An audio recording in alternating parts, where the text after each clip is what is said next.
Assalamualaikum warahmatullahi wabarakatuh. Bapak-bapak, ibu-ibu, adik-adik, pemuda-pemudi, hadirin hadirat jamaah pengajian yang dirahmati Allah. Alhamdulillah wassalatu wassalam ala nabiyyina Muhammad ibn Abdullah wa ala alihi wa sahbihi wa man tabi'ah. Qala al-musannifu wan nazimu rahimahullah wa nafa'ana Allah wal muslimin bi ulumihi amin ya rabbal alamin. Wa maitatun ma'al izami wasya'ar wasuqu la ma'kulatun wala bashar waddamu wal qai'u wa kullu ma zahar minas sabilaini siwa aslil bashar. Masih pembahasan pengajian tentang masalah najis. Wajibnya menghindari dan menjaga diri dari najis, baik mukhaffafahnya, mutawassithahnya maupun mughallazohnya. Semuanya nike sudah tiang jelaskan, sudah tiang pelonggom sami disajarkan, diingatkan oleh Imam Ibnu Ruslan rahimahullahu ta'ala dalam kitabnya yang kita baca nike, bahwa lagi sekali wajib hukumnya kita menghindari najis, haram hukumnya, merdosa hukumnya, sengaja melumuri diri, mengotori diri dengan najis, hukumnya dosa. Misalnya pelonggong basuh tangan dengan najis, haram hukumnya. Pelonggong sengaja berwudu atau membasuh muka, dinasah wudu dia gitu. Membasuh muka menggunakan kencing atau air yang najis, maka hukumnya nike dosa. Karena wajib hukumnya kita semua menghindari diri, menjaga diri dari yang namanya najis nike. Nah, termasuk yang najis adalah wa maitatun ma'al izami wasya'ar, bangkai. Bangkai nike termasuk najis adalah izam, tulangnya, dagingnya, lemaknya, wasya'ar, rambut bulunya juga najis. Yang namanya bangkai. Bangkin manuk misalnya, semua jadi najis. Bulu ayam najis, napi juga, dagingnya, tulangnya, cakarnya, pokok selapu nasilah najis doang jari. Kalau bangke, kalau tidak bangke ya tidak masalah. Apa definisi daripada bangkai? Arti bangkai adalah hayawanun yamutu min gairi zabhin syar'iyyin, binatang yang meninggal dunia tidak meninggal, tidak disembelih secara aturan agama, bangkai hukumnya, kecuali isi laut dan belalang. Illas samak, kecuali isi laut. Isi laut nike ndak perlu digorok. Kalau ikan yang besar disunatkan untuk kita gorok dia, hukumnya sunat, syukur tidak wajib. Misalnya pelonggong mendapatkan ikan besar, ikan nike seperti bembek misalnya, sunat pelonggong gorok. Tapi kalau pelonggong ikan yang pelonggong mendapatkan ikan teri, dia perlu tegorok nike. Bagaimana kalau kuda laut, kalau anjing laut? Nike hanya istilah atau bagaimana? Kan ngono masalahnya. Karena di dalam hadis dijelaskan bahwa al-bahru tahuru ma'uhu, al-hillu maitatuhu, di dalam hadis Rasul sallallahu alaihi wasallam. Nabi maknanya air laut nike suci airnya, halal bangkinya, kecuali bangkai kapal. Nggih, dia tahu goreng lamun bangkai kapal. Merujuk atau berdasarkan hadis nike bahwa isi laut halal, air laut suci, bersih, bisa dipakai berwudu. Nah, permasalahannya makin isi laut nike halal semuanya. Nah, makin larilah kepada pendapat ulama atau jabaran dari hadis. Jika isi laut nike hayyun fid darain, bisa hidup di darat, bisa hidup di laut, itu yang diharamkan. Penyu, kura-kura bisa hidup di darat, bisa hidup di laut. Hidup maksud ibu-ibu hidup bisa seminggu hidupnya. 4 doang hidup nendah lagu paling setengah jelu innalillah bare. Atau sebaliknya bisa napi namanya hidup di darat tapi juga bisa hidup di laut. Semuanya nikah adalah diharamkan. Seperti penyu, apa yang dah kira-kira pelungguh doang yang lebih tahu nikah. Nah, mungkin apakah anjing laut, kuda laut, atau apa yang daharan sila sebut baik batu laut, rumput laut, ikan laut, pari laut, sebut baik sila. Itulah menjadi barometernya nanti. Jadi ukurannya, jadi tolak ukurnya apakah isi laut nikah halal atau haram, itulah tadi. Apabila hidup bisa hidup di 2 tempat, maka tidak boleh.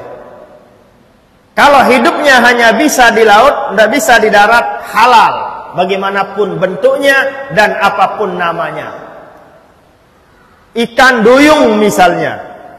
Itu aja barometer tolak ukurnya. Anjing laut misalnya. Atau kerapu laut misalnya. Terserah apapun nama. Tidak bisa kita perdebatkan masalah nama. Jadi tolak ukur halal haramnya adalah yang tadi nikah, yang satu nikah. Kalau hidup di 2 tempat tidak halal. Kalau bisa hidup di 1 halal. Jelas nikah nggih? Nah, nikahlah kaitannya dengan isi laut nikah. Hadisnya sudah jelas tadi, al-bahru tahuru ma'uhu, airnya suci, al-hillu maitatuhu, bangkainya halal, kecuali bangkai kapal. Makannya yang tidak halal. Kalau dijual ya silahkan, tidak menjadi masalah menjual kapal, menjual besinya, menjual kayunya, menjual apa kayak namanya. Yang lanjutkan. Jadi inikah arti definisi dari bangkai, satu hewan binatang yang halal dimakan tapi matinya tidak dengan cara syar'i alias tidak disembelih kecuali illa samaka wal jarad, sabda Rasul sallallahu alaihi wasallam, kecuali isi laut dan jarad. Napi maknanya jarad seperti belalang yang kesur-kesur niki. Niki tidak perlu digorok. Bangkainya halal. Bagaimana kalau kenangu, silahkan makan aja sila lamun demen. Bagaimana belalang halal, bagaimana kedia capung halal. Apa yang daharan lain-lainnya terlalu banyak. Begini kesimpulannya, binatang-binatang yang ada di darat nike baru menjadi haram jika ada unsur dororun, mudarat. Kalau pelungguh makan mudarat. Kenapa? Ada racunnya. Seperti ular. Ular nike diharamkan karena ada bisanya. Kala jengking ada bisanya, ada mudarat, ada racunnya bagi tiang pelungguh sami yang akan membahayakan. Ini yang pertama. Jadi tolak ukur, jangan pelungguh melihat namanya, tapi yang perlu dilihat adalah penyebabnya, akibatnya. Jika binatang yang tiang pelungguh mau makan, kalau dia tidak memudaratkan, halal. Ikan kan tidak mudarat kecuali bagi orang yang kolesterol misalnya. Maka hukum makan ikan bagi orang yang penyakitan, jika dia makan ikan bukan menjadi halal. Nasi, kalau pelongoh tidak boleh makan nasi, ya tidak boleh. Berdosa jadinya nanti. Karena di Al-Quran dijelaskan, wala tulqu bi aidikum ilat tahlukah. Jangan engkau jerumuskan dirimu ke jurang bahaya dan malapetaka. Tegas, jelas Allah melarang jika nikah mudarat bagi pelongoh-pelongoh. Bagi tiang, bagi pelongoh, kalau nasi tidak memudaratkan, ya halal. Tapi ikan nikah pada asal hukumnya ya halal. Lalu karena pelongoh penyakitan, maka berubahlah hukumnya menjadi tidak boleh. Makanya di mana nggih? Tiang bahasakan begini kesimpulannya. Hukum nikah. Di dalam hukum tidak ada istilah titik. Haram titik, tidak bisa.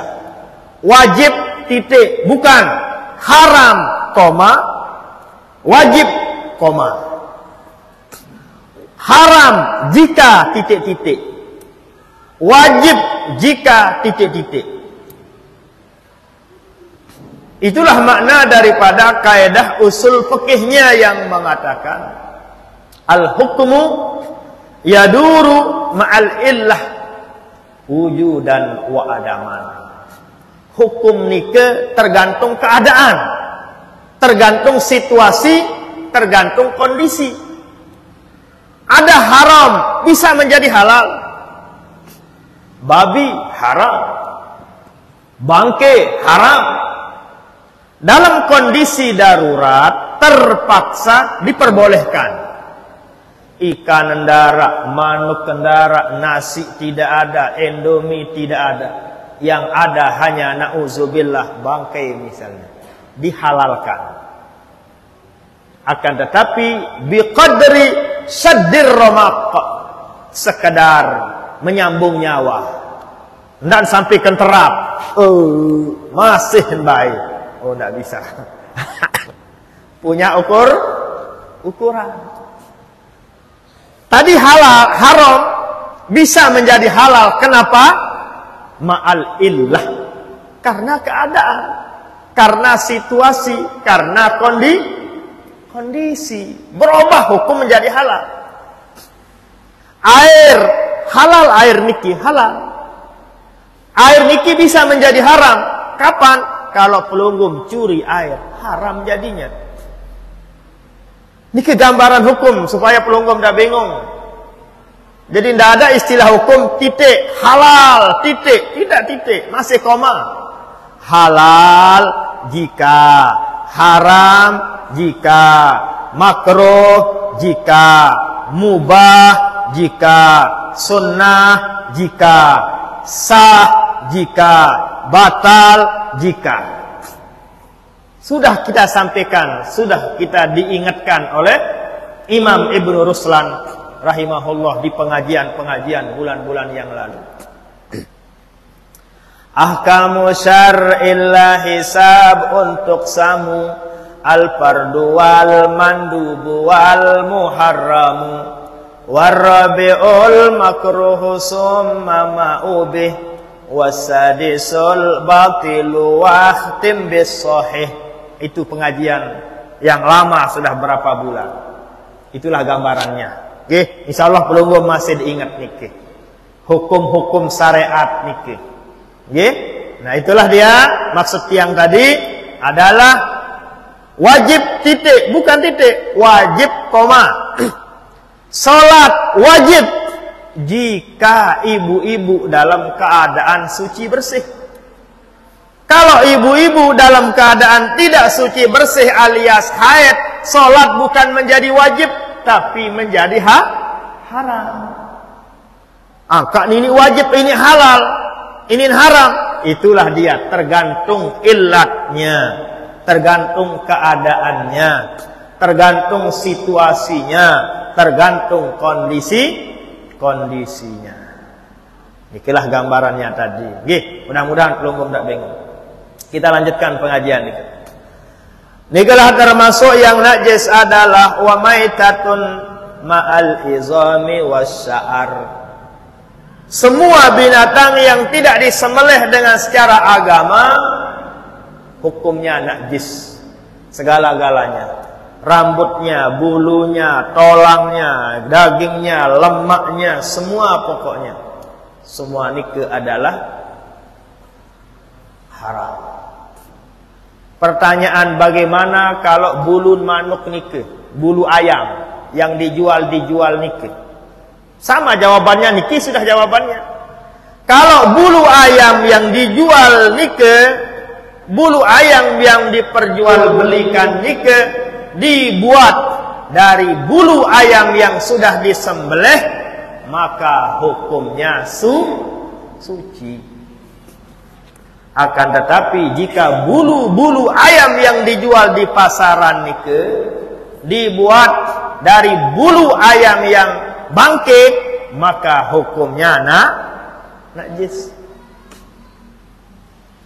Akan tetapi sekalipun bulu ayam nike kering, sekalipun bulu ayam nike dibuat dari ayam yang najis alias tidak disembelih alias bangkai ayam, tidak apa-apa jika digunakan di tempat yang kering. Misalnya niki bulu ayam. Niki bulu ayam sila. Kan kering niki. Bulu ayam niki dibuat dari bangkai, bulu ayam yang bangkai. Kering. Napi yang pelonggoh lap, misalnya kaca, kalau kacanya ini kering, bulu ayamnya kering, tidak menjadi najis. Lap mobil, bersihkan debu-debu, bulu ayamnya kering, mobilnya kering, atau jendelanya kering, tidak menjadi najis, aman. Baru menjadi najis jika salah satunya yang basah. Misalnya di meja makan, di kursi sofa pelunggum ada bekas namanya air, tetesan air. Nike yang pelunggum bersihkan, lap menggunakan bulu ayam yang dibuat dari bulu bangkai tadi, maka hukumnya najis. Nanti kalau pelunggum bingung, silahkan pelunggum tanyakan.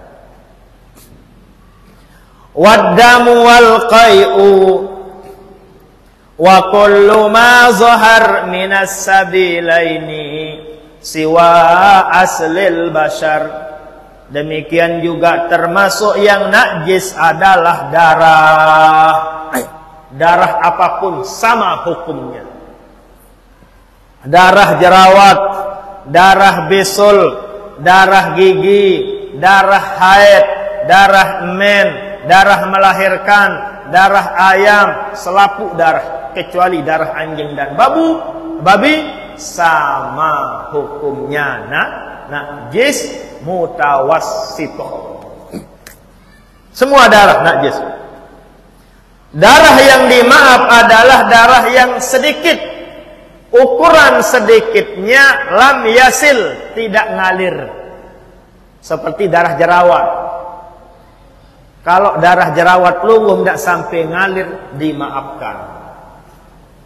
Pelungguh besul, apakah boleh bagi orang yang besul sholat sementara besulnya nike sudah keluar isinya, lalu masih ada yang mengalir air yang bening atau darahnya?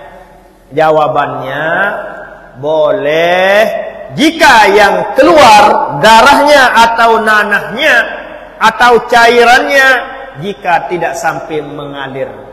Jika mengalir maka tidak dimaaf. Maka harus menggunakan perban. Maka harus menggunakan salep untuk menutupi agar darahnya tidak mengalir, nanahnya tidak mengalir, cairannya tidak mengalir. Jadi darah nike najis, termasuklah darah ikan. Apabila pelunggum punya ikan, silahkan bersihkan di air yang mengalir. Bagaimana cara yang aman? Ini pegawaian ibu-ibu nike. Misalnya nike ikan, pelonggong sudah belah. Ikan nike kan ada darahnya nike. Darah ikan nike adalah najis mutawassithah. Cara membasuhnya paling aman adalah di tempat yang mengalir. Atau besok untuk laut juluk segari. Sudah suci dia. Okay? Atau menggunakan keran paling aman. Jika pelungguh ingin basuh menggunakan bak atau ember, caranya ikan nike dulu taruh di dalam ember, bak, barulah air nike datang mengalir ke ikan nike. Setelah nike pelungguh angkat, tumpas air ngenu, bolok balik datang air ngenu, terus sampai tidak kelihatan darah, tumpas balik ngenu, sampai dia bersih. Niki ilmu sehari-hari, ilmu sehari-hari yang harus pelonggom sami pahami dan mengerti. Jika dalam najis kita tidak lulus, solat kita akan berimbas ke ibadah maupun ke solat tiang pelonggom. Pelonggom rajin sembahyang berjamaah, tapi pakaian yang digunakan adalah pakaian yang sudah kena dengan darah, maka batal solatnya. Pelonggom rajin baca Quran, pelonggom rajin berzikir, pelonggom rajin solat 5 waktu, tapi pecinya sudah kena dengan najis, misalnya tain tekek atau kencing dari cecak niku, tidak bisa sah solat pelonggom niku.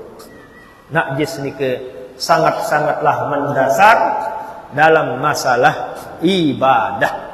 Kalau pelunggum sudah salah di najis, wudu ikut salah, salat pun ikut menjadi salah. Dari itulah hati-hati dalam masalah najis nike. Sampai-sampai Rasul sallallahu alaihi wasallam mengingatkan, aksaru azabil qabri minal bauli pastanzihu minal bauli. Paling banyak umatku disiksa di dalam kubur, penyebabnya satu, yaitu minal baul, penyebabnya adalah najis mutawassithah, kencing. Niki penjelasan dari Nabi. Paling banyak umatku tersiksa di dalam kubur gara-gara masalah penek. Penek niki termasuk najis mutawassithah.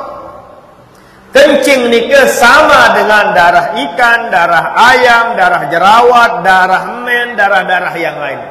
Sama hukumnya.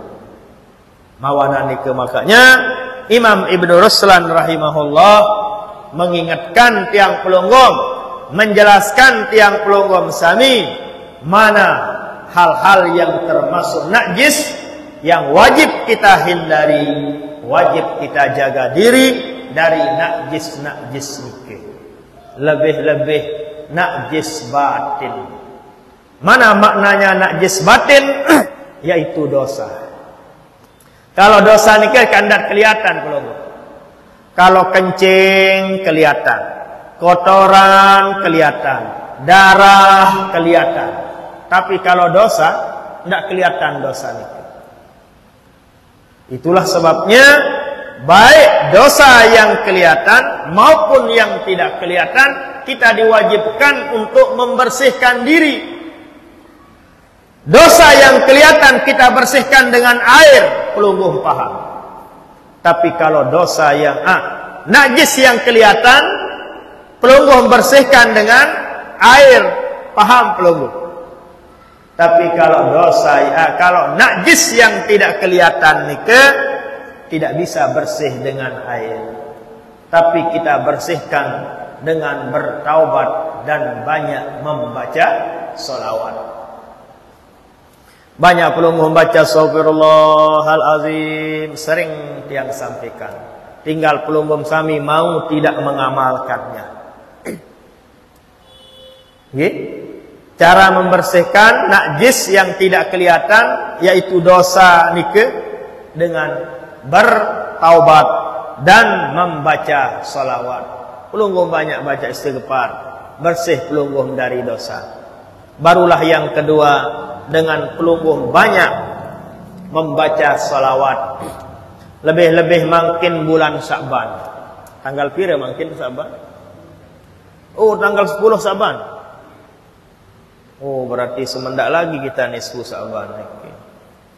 Lebih-lebih di bulan Sya'ban. Di bulan Sya'ban nike ada 3 ayat yang diturunkan oleh Allah di bulan Sya'ban. Di bulan Nabi namanya Rajab, hanya 1 ayat menyangkut masalah solat 5 waktu, menyangkut masalah Isra dan Mi'raj. Tapi di bulan Sya'ban ada 3 ayat yang diturunkan, yang diperintahkan, yang diwajibkan oleh Allah kepada tiang pelonggom sami sebagai umatnya.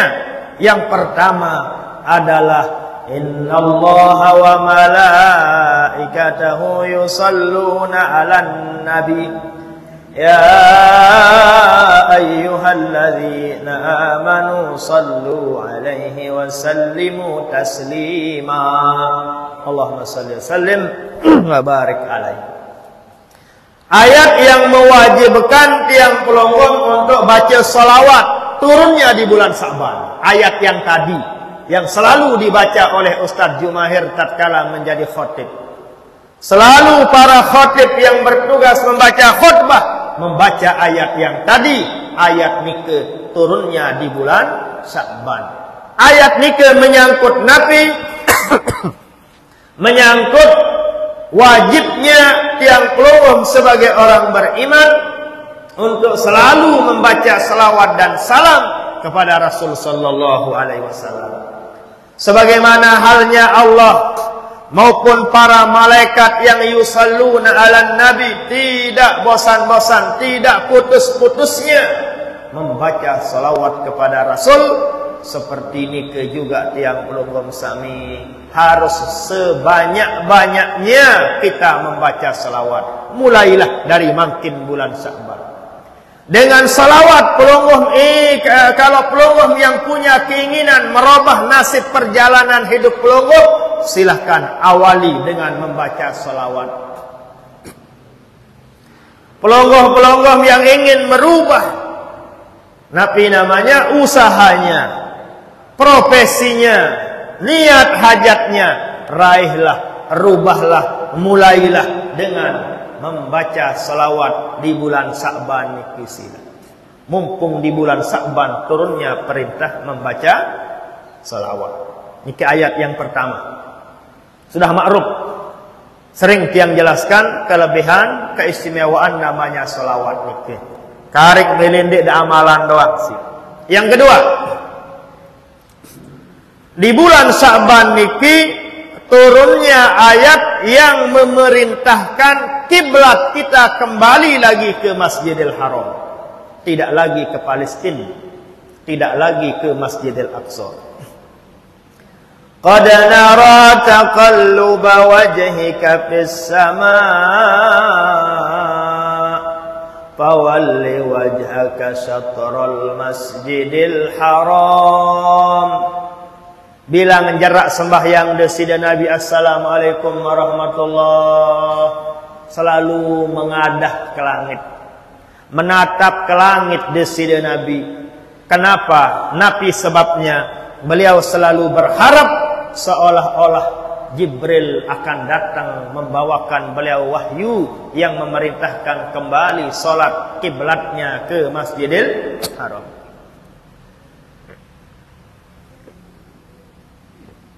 Kurang lebih 17 bulan. 17 bulan Rasul sallallahu alaihi wasallam salatnya menghadap ke Baitul Maqdis, ke Masjidil Aqsa. Selama 17 bulan nike desida Nabi mohon kepada Allah, berharap kepada Allah agar kiblatnya dikembalikan ke Masjidil Haram. Pasnya di bulan Sya'ban turunlah ayat yang tadi. Fawalli wajhaka syatral Masjidil Haram. Kembalikanlah kiblatmu menuju ke Ka'bah, ke Masjidil Haram. Pirantok kejadian nike sama juga di bulan Sa'ban. Yang ketiga, di bulan Sa'ban nike turunnya ayat yang mewajibkan tiang pelunggum sami puasa Ramadan. Ayatnya sudah ma'ruf. Kutiba alaikumus siyam kama kutiba alal ladzina min qablikum la'allakum tattaqun. Sudah ma'ruf ayatnya. Turunnya ayat nike di bulan Sa'ban. Sila ibu-ibu, bapak-bapak, adik-adik, pemuda-pemudi yang masih ada nonggak puasanya, yang masih belum lunas puasanya, sila masih ada kesempatan untuk mengkadak puasa Ramadan tahun yang lalu nike, tahun yang kemarin. Baik karena uzur maupun tidak ada uzur, silahkan. Semuanya punya kewajiban untuk mengkadak puasanya nike. 3 ayat yang diceritakan oleh Allah dalam Al-Quran, yang 3 ayat nike turunnya di bulan Sa'ban. Ada 2 kejadian yang diceritakan oleh Rasul Sallallahu Alaihi Wasallam yang terjadi di bulan Sa'ban. Kalau yang 3 tadi ayatnya Allah dalam Al-Quran, 2 yang dalam hadis. Yang pertama adalah Rabbul A'mali. Rupi'a a'malu ummati yaumal isnaini wal khamis. Fa in wajada khairan hamidallah wa in wajada syarran istaghfaralah. Amal-amal, ibadah-ibadah, pegawaian-pegawaian, apa yang pelungguh pernah ucapkan, apa yang pernah pelungguh melakukan, apa yang pernah pelungguh lakukan, ucapkan setahun yang lalu, dari bulan tahun yang lalu sampai Sa'ban yang makin, akan dilaporkan kehadirat Allah, akan disetor kehadirat Allah nanti di malam nisfu Sa'ban niki. Terus nabi yang pelungguh, sikap pelungguh mangkin kesempatan untuk kita hapus, kita tebus catatan-catatan merah niki. Oh, hari ini, bulan ini, tanggal ini berdusta, nipu, tidak sholat, bergosip dan seterusnya. Kesempatan makin di bulan Sa'ban untuk kita hapus dengan perbanyak istighfar dan perbanyak baca sholawat. Yang terakhir sila, yang kelima jadinya. 3 di Al-Quran, 2 di Al-Hadis. Yang kelima adalah di bulan Sa'ban nike ada namanya Lailatul Takdir. Nabi maknanya Lailatul Takdir, malam tiang pelonggong akan ditakdirkan, akan ditentukan, akan diusulkan nasib perjalanan hidup tiang pelunggum setahun yang akan datang. Akan ditentukan, akan diusulkan, akan dimusyawarahkan oleh semua malaikat nanti di malam nisfu Sa'ban. Malam nisfu Sa'ban nike dikenal dengan malam Lailatul Takdir, malam ditakdirkannya perjalanan hidup tiang pelunggum untuk setahun yang akan datang. Apakah pelunggum semakin kaya, apakah pelunggum semakin untung, atau untung-untung terus, atau rugi-rugi terus, na'udzubillah. Nanti pada malam nisfu Sa'ban nikelah penentuannya dan pengusulannya. Apakah pelunggum bisa bertemu lagi dengan bulan Sa'ban yang akan datang? Jemaah, malam nisfu Sa'ban, ibu-ibu tahu nek ketentuan isi malaikat akan diusulkan oleh para malaikat. Itulah sebabnya Rasul Sallallahu Alaihi Wasallam menganjurkan, mengingatkan tiang pelonggom sami untuk kita makmurkan, hidupkan malam nisfu Sa'ban. Man ahya khamsa layalin ahyallahu qulubahu yauma tamutul qulub. Ada 5 malam yang dianjurkan, diperintahkan, disunnahkan oleh Rasul sallallahu alaihi wasallam untuk tiang pelunggum sami makmurkan. Di antara yang 5 nike adalah Lailatul Nisfi min Sya'ban, malam nisfu Sya'ban. Kita makmurkan malam nike. Nabi isi de makmuran sudah tiang jelaskan. Agar pelunggum ingat, karena makin tanggal siwak 10 jaga makin nike. Okay? Maka kita makmurkan malam nisfu Sya'ban nike dengan cara yang paling afdol adalah dengan salat berjamaah. Sembahyang maghrib berjamaah, salat isya berjamaah, sembahyang subuh berjamaah. Karena Nabi menganjurkan memakmurkan malam nisfu Sya'ban. Yang namanya malam lekan maghrib sampai subuh, nike namanya malam. Harus hidup makmur dengan ibadah. Saya kalau baca Quran lekan maghrib sampai subuh, dia tak mampu wahidah. Makanya Nabi mengarahkan, Nabi wikan, Nabi sangat tahu, sangat paham keadaan umatnya malas-malas dan abot-abot. Makanya tiang pelungguh dianjurkan salat berjamaah. Man shallal isya'a fi jama'atin faka'annama shalla ila nisfil lail. Siapa saja yang salat isya berjamaah, seolah-olah orang nike salat dari maghrib sampai jam 12 malam. Berarti masih setengah malam pelungguh makmurkan. Nabi memerintahkan 1 malam, man ahya khamsa layalin. Siapa yang memakmurkan malam, namanya malam lekan maghrib sampai subuh. Makanya Nabi mengajarkan tiang pelunggung solat subuh juga berjamaah. Jangan hanya solat berjamaah maghrib isya subuh kelolosan.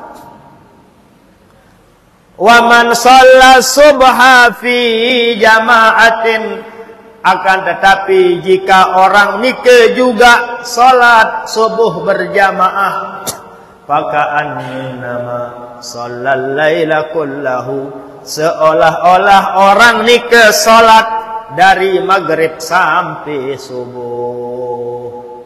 Nah, ini inilah cara yang paling afdol, cara paling mulia. Tapi sederhana tapi mulia luar biasa. Inilah nomor 1 cara memakmurkan malam nisfu Sya'ban dengan pelunggum sembahyang berjamaah. Yang lihat di tempat-tempat lain Nabi gawen sembahyang nisfu Sya'ban doang, sembahyang maghrib pendek, sembahyang isya tidak, subuh apa lagi? Ini marak ni ke jamaah sama. Nggih. Sembahyang nisfu Sya'ban dia, tapi maghrib tidak, isya tidak. Tidak bisa diterima ibadah-ibadah pelonggong kalau salat fardu kita tinggalkan. Ya Muhammad, ini cerita dari malaikat Jibril kepada Rasul sallallahu alaihi wasallam. Ya Muhammad, innallaha la yataqabbalu min tarikis shalah. Sesungguhnya Allah murka. Bukti murkanya Allah, Allah tidak akan terima ibadahnya, sedekahnya, hajinya, umrahnya jika orang nike tarikus shalah, meninggalkan salat 5 waktu. Kalau salat 5 waktu dia tinggalkan, yang tidak diterima saumahu, puasanya tidak diterima oleh Allah secara sempurna, sekedar dia bebas dari kewajiban mukallaf saja. Tidak diterima sedekahnya, sampai haji dan umrahnya tidak diterima oleh Allah jika orang nikah tarikus shalah, tidak mau menerima titipan Allah di malam Isra dan Mi'raj melalui baginda Nabi besar kita Nabi Muhammad sallallahu alaihi wasallam. Makanya cara paling afdal untuk memakmurkan malam nisfu Sya'ban yang akan datang, salat berjamaah. Setelah pelonggom salat jamaah, barulah dengan cara yang kedua baca Quran. Abdalu ibadati ummati tilawatul Quran. Termasuk amal ibadah umatku yang paling abdal baca Quran. Itulah sebabnya Ustaz Jumahir tenak pelungguh membaca Yasin wal Quranil Hakim. Nabi niat pelungguh sebanyak-banyaknya niatnya. Tidak mesti niat pertama panjang umur, Yasin kedua niatnya agar murah rezeki, niat ketiga husnul khatimah. Silahkan sebanyak-banyaknya niat pelungguh. Yasin pertama 10 niat pelungguh, Yasin kedua 20, Yasin ketiga 100, silahkan. Jadi tidak mesti satu Yasin satu niat. Sebanyak-banyaknya pelungguh berniat. Kalau bisa khatam, lamun bau khatam Quran. Kalau di Mekah pelungguh malam nisfu Sa'bannya atau besok paginya di madrasah Salatiyah kita khatam Quran. Dibagikan Quran satu juz khatam Quran. Setelah khatam Quran baru baca hizib, terkadang selawatan, terkadang serakalan, barulah kita diajak berdoa, barulah yang terakhir ngandang. Arak ngandang nendah. Nanti yang kembali karena sudah isya nikah, cara paling abdal sembahyang berjamaah, kedua baca Quran, yang ketiga adalah dengan bersedekah. Dengan berimpak dan bersedekah. Karena impak dan sedekah nikalah yang bisa menaungi, menyelamatkan tiang pelungguh nanti di dalam kubur. Innamal mu'minun yastazillun yaumal qiyamati tahta shadaqatihim. Selaku dengan beriman yang bisa menaunginya, yang bisa membantunya nanti di akhirat adalah sedekah yang sudah dia lakukan semasa hidupnya di Labuan Lombok. Lebih-lebih bulan Ramadan lemak pelungguh, masyaallah, dilipat gandakan 1000 kali lipat, kata Imam An-Nakhai rahimahullah. Wa tasbihatun fihi afdalu min alfi tasbihatin. Sekali pelungguh bertasbih di bulan Ramadan yang sekali ini lebih bagus dari 1000 kali mungkin. Satu kaput yang pelungguh sedekahkan di bulan Ramadan lebih bagus yang satu ketimbang 1000 kaput mungkin di bulan Sa'ban. Oleh sebab itu sempatkan diri untuk namanya berimpak dan bersedekah sesuai kemampuan pelungguh. Ittaqun naro walau bisyikki tamratin. Bersedekahlah walaupun dengan sepolong kurma. Nikalah jemaah sami, karena sudah isya nikah, masalah nisfu Sa'ban sudah banyak yang dijelaskan, sudah juga banyak pelungguh-pelungguh telah mempertanyakannya. Ya.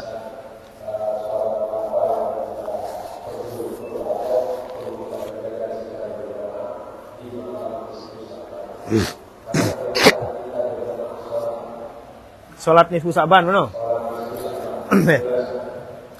Sudah ditanyakan sembahyang nisfu Sa'ban, apakah ada usolli sunnatan nisfi Sa'ban, lailatin nisfi Sa'ban, rakaataini ma'muman lillahi ta'ala. Aku sembahyang sunat nisfu Sa'ban 2 rakaat turut imam karena Allah. Apakah nikah ada?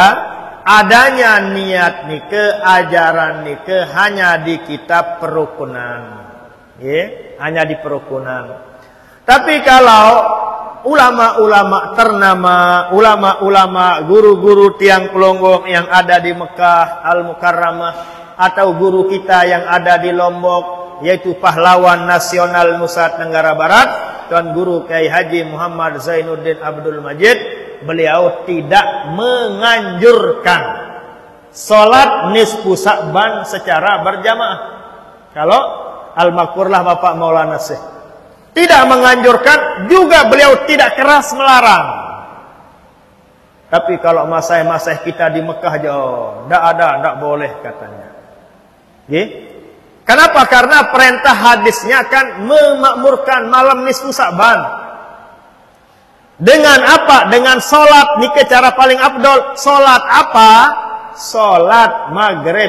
Isya subuh berjamaah, laukan batur lai abot. Enggak anbun gawak sembahyang nisfu Sa'ban. Subuh dia tinggalkan, Isya dia tinggalkan, maghrib juga dia lalaikan. Nah terus bagaimana kalau pelungguh mau sholat? Ya terserah pelungguh. Okay? Nah jadi nikilah kaitannya dengan sembahyang nisfu Sa'ban yang kita tahu hanyalah di Indonesia, di Lombok pada khususnya, karena kiai-kiai kita, guru-guru kita yang laik-laik nike, yang dia sebagai referensinya atau jari buku tahu nemace hanyalah kitab perukunan.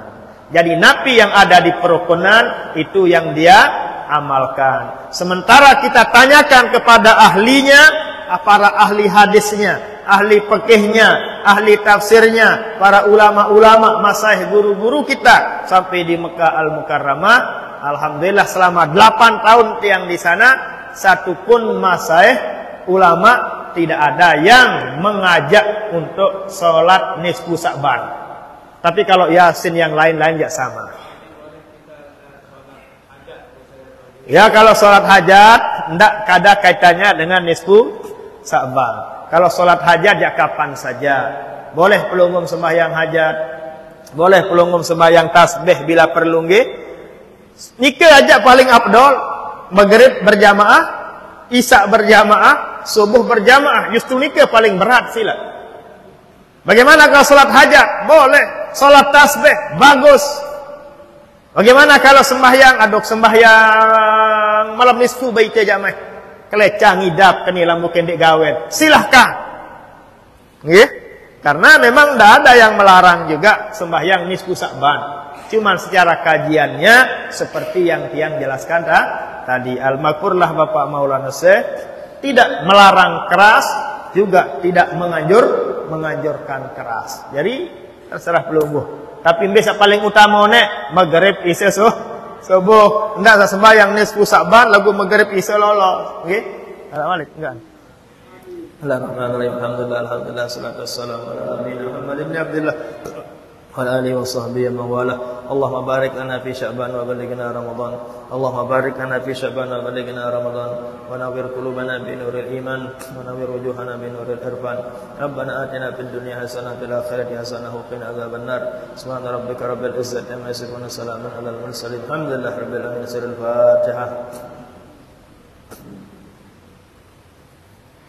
Sekian dan demikian, terima kasih dan mohon maaf. Allahumma fiqhul hadi ila sabil rasyad. Wassalamualaikum warahmatullahi wabarakatuh.